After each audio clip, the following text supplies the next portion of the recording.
In the tribal areas, do you see or anticipate in the future any kind of, I suppose, increasing the liberties for women? In the tribal areas, do I what? Do you see any future for the women in those areas in their, I suppose, effort for equality? I mean, yes, of course, in the long run, there is a lot of money that's going into these tribal areas right now. But the difficulty in the tribal areas is because of the strike in Afghanistan and because of American action there, people are so anti-Western education. They see it as one big, block of American values coming to us. And what are these values? Do we really want these values? Because they're not humanistic at all. And that's how we see it. So it's really, in the tribal areas, it's very hard to fight for education. And we have to be very careful. Yes? Are you fearful for your safety? No, not anymore. I mean, I used to be in the time when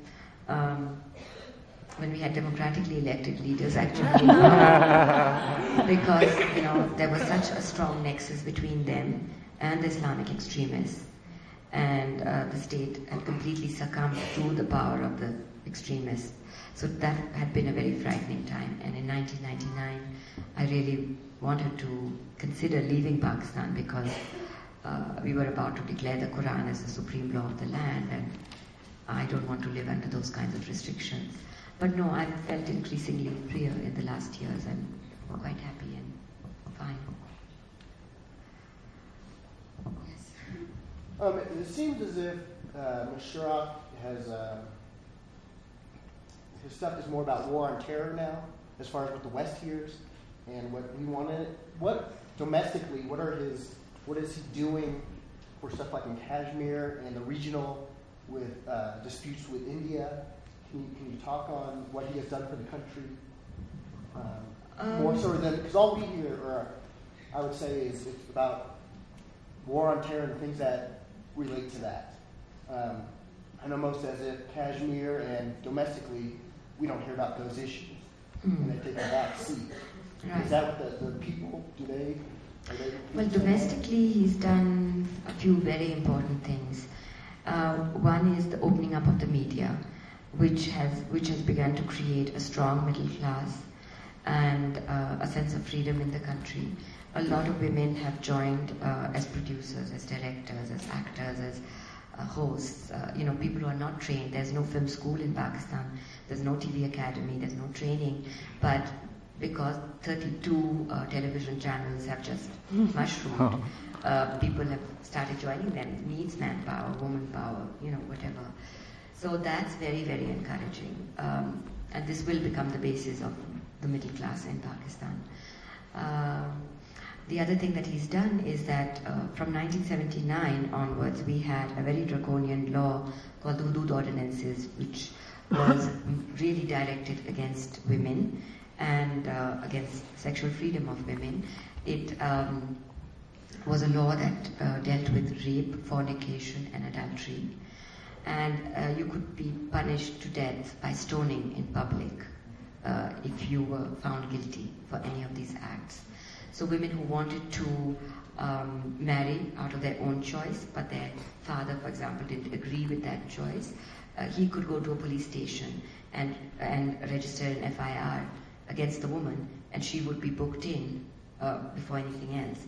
So in 1988, I made a film called Who Will Cast the First Stone. It was about women in prison under Islamic laws. For the first time in Pakistan, these laws have been turned around, and the real sting from it has been taken out.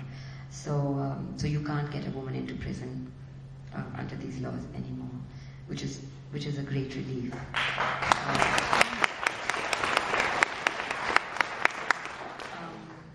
And the other thing that has happened is what I said about education, about changing the curriculum. In terms of Kashmir, he has made really groundbreaking dialogue with India on the gas and oil pipeline that has to flow through Pakistan. And I think that that's very important because India has to realize that Pakistan is of economic importance. India needs to industrialize. And for that industrialization to happen as rapidly as India needs it, it needs to work out a deal with Pakistan because the gas pipelines will flow through Pakistan. And that is the only way that there will be any dialogue on Kashmir. It won't be out of generosity of Indian leaders or Pakistani leaders. It has to be an economic need on both sides to make that dialogue happen. And it's happening right now. So it's quite positive. One more question. When Bush Sharif first came on the horizon in the States after 9/11, I remember being on national television and saying the same thing we heard here, which is a democracy will only happen in the grassroots. That's where it will happen. At the local level, democracy will take place. Then 5 years later, you have him here saying that's what really has to happen. We have to replace the colonial leadership with grassroots. And now we hear you say that this election really won't be a worthwhile election. The real election is going to be 5 years hence. I wonder what is happening at the grassroots to replace the leftover of the colonials so that there's Pakistani colonial running the place. Thank you for asking that, actually. No, I didn't mean to say that these elections are of no consequence. I think they're a good, run-up to the next ones. What I meant to say is that this grassroots elected system is already in place all over the country. And you can feel the difference with this because peasants, for the first time in Pakistan's history, peasants have a voice. They are elected bodies, They can actually tell the feudal landlord that this and this and this is hurting their interest or hurting the interest of this village or whatever. So, and women have become very powerful through these grassroots elected systems. So it's beginning to happen. What I'm saying is that, it has to grow and people have to understand how to use this power. And so it can only get better. It's already there and it will get better.